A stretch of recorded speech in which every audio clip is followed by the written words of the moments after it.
Have you ever met Richard Pryor? Let me tell you, I met his wife, but I talked to him on the phone when he was sick because my friend Maya DiGiorgio is a comedian. She did a documentary called Jester. I forgot the name, but she did it about comedians, and she interviewed Richard Pryor, and I got to talk to him on the phone, and he was a little sick, and that was heavy to me. I was like, man, that was cool. You know what I mean? Why you asked about Richard Pryor? Well, there's the whole Quincy Jones thing. Yeah, Quincy apologized. Because his daughters. He didn't take it back though. Yeah, the thing about it is, first of all, Quincy Jones is Quincy Jones. Quincy Jones has seen everything. He's from the 40s and 50s. He was in jazz. He was in the bebop time. Think about how they lived back then. They lived hard. They drank hard, partied hard, fucked hard, the whole nine. Quincy wasn't lying. I don't think he was lying. He was like, Michael Jackson ain't shit. I'll let you know he's a fucking bitch. You know what else? You know, it's really, he talks cool. He's from that day. Listen, man, I'm going to tell you something. You know, Richard Pryor fucked Marlon Brando. Of course he did. I know he did. I saw it. They would fuck each other all the time.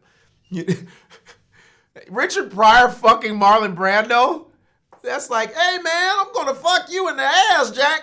Shit, I can't wait. Shit. Goddamn. And Marlon's like this. Hey, I could have been a contender. I don't know, Richard. What are you doing? Get away from me, Richard. He's like, I'm going to get that ass, goddamn it. Shit. This is some good shit. You white boys got some good booty, Jack. Goddamn.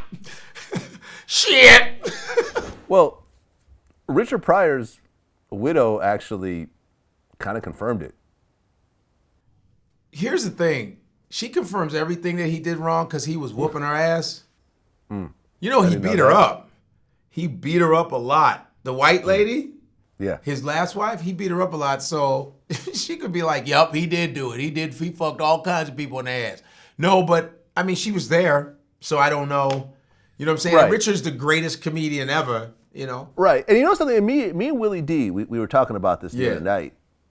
You know, because I said, Richard Pryor is probably the greatest black stand-up comedian ever. Comedian. And Willie said no. Black. He's actually the greatest stand-up comedian ever. Yeah. And I thought about it, and I'm like, shit, you're right. It's like I say Eminem's one of the greatest white rappers, and that's white rappers. It's like you in your head, you're going, okay, then who's the greatest comedian to you then, Vlad?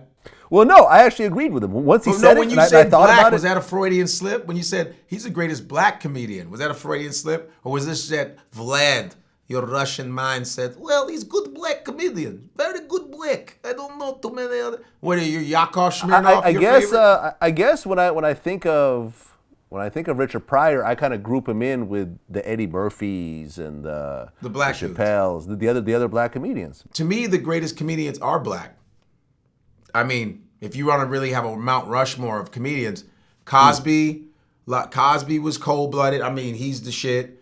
Richard Pryor, Eddie Murphy, Dick Gregory. We got, there's more. There's Godfrey Cambridge, Slappy White, Pig Meat Markham. I know my history. We have we had Red Fox. We had Flip Wilson. We had so many black comedians. Now, match your white ones against mine, my black dudes. Well, I love George Carlin. He's my George Carlin. Carlin, who else? The first one I thought about is George Carlin. But Carlin loved Pryor. Yeah. And what else? Go on, name your lineups. Weak? Go ahead. See, you ain't got nobody. What, Milton Berle? What you got? Three Stooges? Fuck you got. What you got?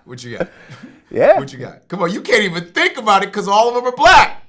Go ahead. What you got? No, go ahead. No. So Richard Pryor is the best fucking comedian, period. End of story. Richard Pryor, fuck all that shit. Go on. He's trying to Google some shit. I'm trying to Google some shit. What you got? What you got? You ain't got shit. Nope. Seinfeld is not your favorite. Louis C.K. is pretty dope. Louis is dope, of course. Louis is great. What else? Steve Martin was pretty exceptional. Steve was all right. He couldn't fuck with Richard. He's all right.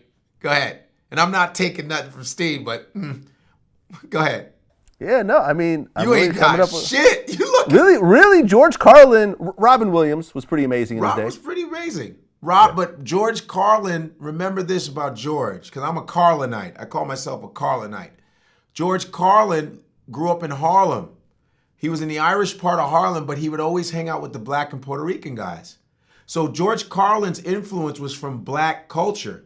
A lot of his stuff. That's why he was so real and so honest. Even though he started off as the hippie weatherman, he did goofy shit. Everybody did. Because Richard Pryor wanted to be Bill Cosby.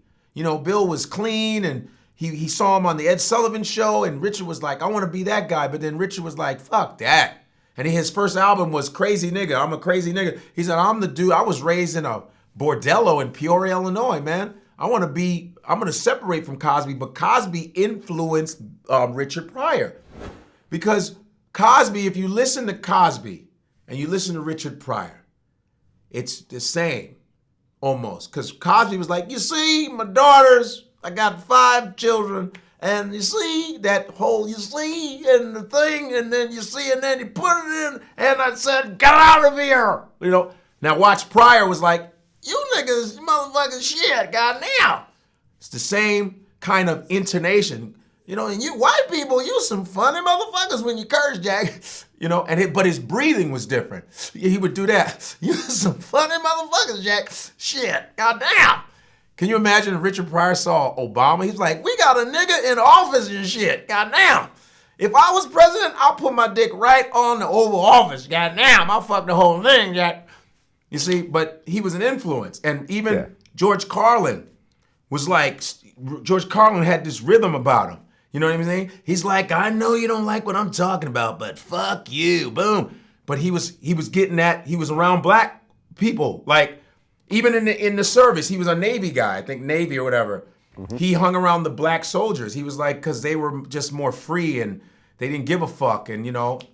So, but black comics are the greatest, and I'm saying that on your show. Okay, black comedians are the greatest. We're the fucking funniest, and we influence most of the white ones. There's Lenny Bruce. Richard Pryor liked Lenny Bruce. Lenny Bruce was a Jewish comic from the 50s, 60s, and was real edgy, changed the game of comedy, man. Lenny Bruce. You know, but most of the comics that are the legends are the black ones, and that's just, even if they were Chinese, it just happened to be Chinese. But the powerhouses are the black ones. Period.